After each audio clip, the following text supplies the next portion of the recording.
Tierra mía, mi canción como un lamento, en las noches de esta ignota lejanía, y en los versos el recuerdo hecho armonía, sollozando por el monte lleva el viento. Es tu cielo de un azul inmaculado, son tus flores de un perfume sin igual, desde el lago Titicaca te han cantado mil sirenas con su voz de cristal.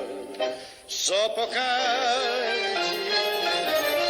de mis años juveniles, 15 abriles, quien volviera ahora a tener Miraflores, mi refugio dominguero, solo espero a tu regazo volver y cantar mi serenata bajo tu luna de plata cerca del amanecer, y entre amigos con cerveza disipar esta tristeza y una nueva vida ser.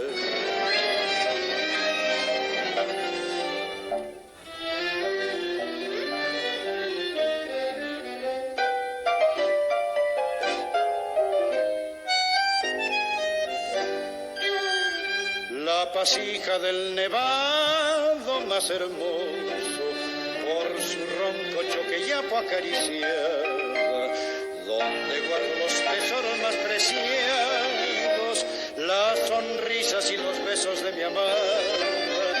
Nido andino, no te olvido ni un momento, y imán y majestuoso de mi amor, nieve altiva que escuchaste el juramento de tus hijos que luchamos por tu honor.